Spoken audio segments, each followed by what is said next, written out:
What up? Alright, I'm back. I'm here to talk about UFC 169. Now, this is going to headline the 135 champion. Now, it's going to be for Renan Barão, who's the interim champion, who I consider the champion, versus Dominic Cruz, who has been on about a 2-year long layoff from injuries. I think he had a couple back-to-back injuries. I believe it's all knee injuries. But he's been out of the game for a while now, about 2 good years, and while he's been gone, Renan Barão has been, tearing out the house. He's beating everybody who's come his way. I think most people consider him the true champion of 135, the 135 weight class. But I mean, the UFC, I think they like Dominic. They gave him, a talk show. Well, not a talk show, but as a analyst on Fox. Making money, and they kept him around. So obviously they really like him. I guess he's very marketable. I guess you could say. He's a handsome guy. And he's a young guy. He could be a good champion and a good spokesman for the UFC and for the sport. So I think they find a lot of ways they can use him. Because Renan Barão, he's Brazilian. He can't even speak English.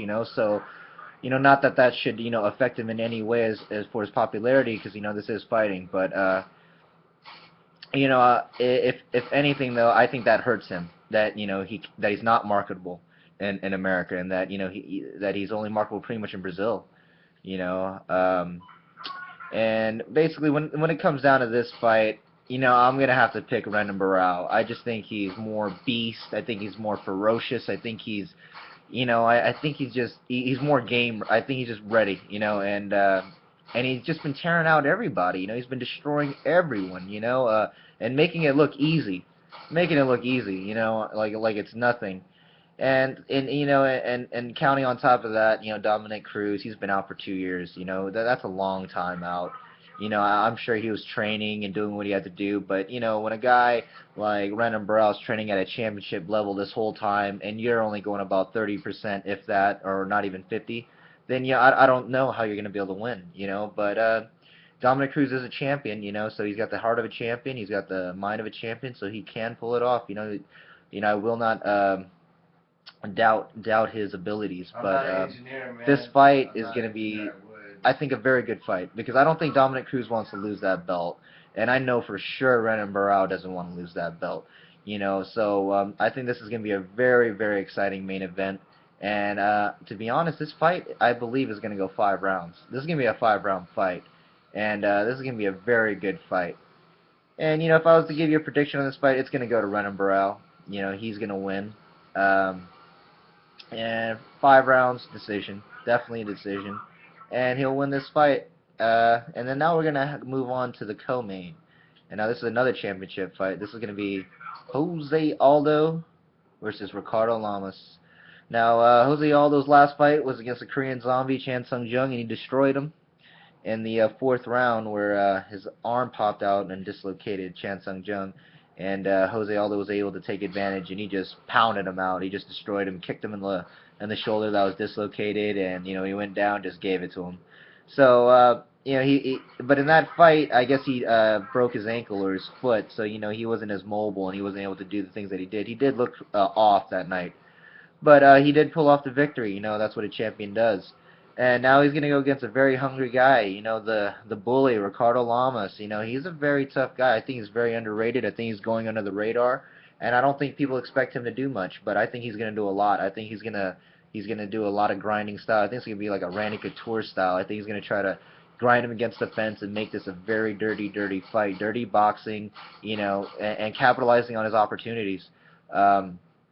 But, I think his main thing is, though, if he cannot control the wrestling, if he cannot take him down, or at least control where this fight goes, then it's going to be a long night for him, or he's going to probably get knocked out.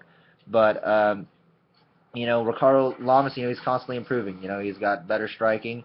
I would definitely say that the grappling goes to Ricardo Lamas. Don't get me wrong, Jose Aldo is a Brazilian Jiu-Jitsu black belt. And he's very strong. He went against Frankie Edgar and was able to stuff the majority of his takedowns, So he's a tough guy to take down, and a tough guy to grapple, and I'm pretty sure he's very strong as well.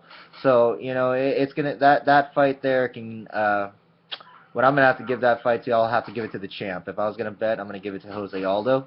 You know, Jose Aldo, he's a champion. He's held the belt for a while, and I don't think he wants to give it up. And I think he's a guy that understands, you know, what that belt means to him. You know, coming from nothing and staying on top of the mountain, and now everyone's trying to take it. And I think he's motivated enough to win, to keep that belt.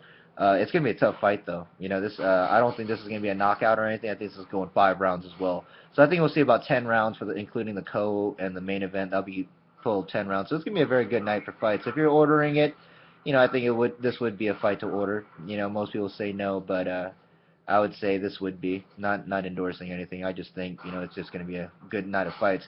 And then you're going to also have Alistair Overeem, the fucking the biggest disappointment to come over to the UFC next to Mirko Krokop. But he's going to be fighting Frank Mir.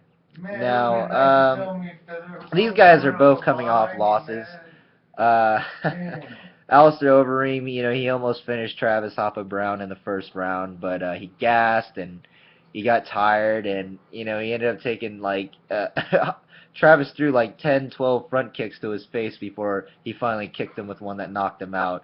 And I don't understand why Overeem wasn't blocking or even trying to defend it, but he let it happen pretty much at what it seemed like, and he got knocked out. And he suffered 2 knockouts. He suffered another knockout against Bigfoot Silva.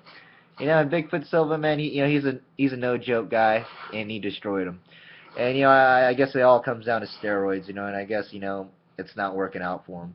And then you got Frank Mir, man. He's coming off a couple losses too. He's not doing well. I think either one of these guys, whoever loses, is getting the boot. So they're fighting for their jobs. Now, if I'm gonna have to pick on this fight now, I would have to say Alistair Overeem's gonna take this. I think he's just stronger. I think he's a stronger guy than Frank Mir. The way he was able to grapple with, but the biggest question would be is his gas tank. If he gasses, Frank Mir has this. But if he can finish this fight in the first round or in the early second, Overeem can win. But if this goes 3 rounds, I think Frank Mir takes it. Probably by decision, but I wouldn't be surprised if it was by knockout. But we'll go for on this pick. It's gonna have to go. I'll go with Alistair Overeem. That's probably just me being biased because I like him. But going against a jiu-jitsu guy versus a striker base, they're on their 2 foundations. I'd go for Alistair Overeem. And then we also got our next fight versus John Lineker and Ali Bogdanov. Now this is a 125 division fight.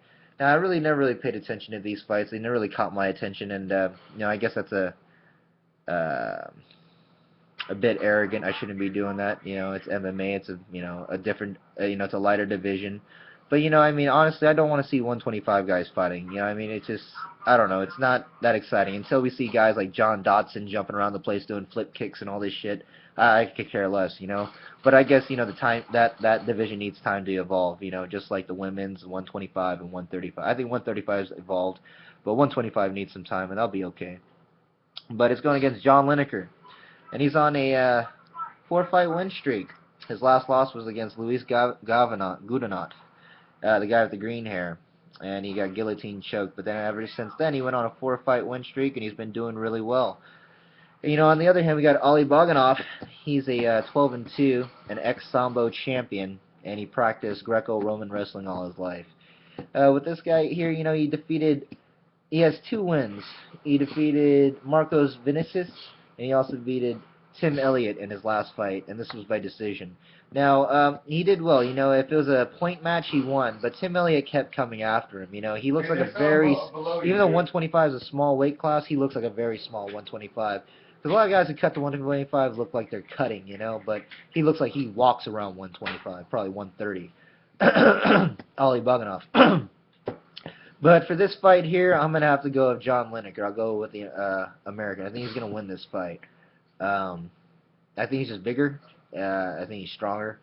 And I just think I think with this fight, we're going to see a knockout. And I think John Lineker will take that in the 2nd round. And that'll be my pick. Then we're going to have Varner versus Trujillo. Now, Varner, he's lost a couple of his last fights. I think his last loss was against Gilson Taboo. And, he didn't look too good. He got out-grappled everywhere. And, he's going against Trujillo. Another Brazilian Jiu-Jitsu guy and striker. But we're going to have to see with this fight. I think Varner will take it, though. I think Varner is hungry and he wants the belt. He wants at least to get a win. and stop this losing streak. And I think either one of these guys, whoever loses, is going to be booted too. So for this fight, based on hunger and who wants it more, I'll go with Jamie Varner. And that's going to be my picks for the main event for UFC 169. Thanks, guys.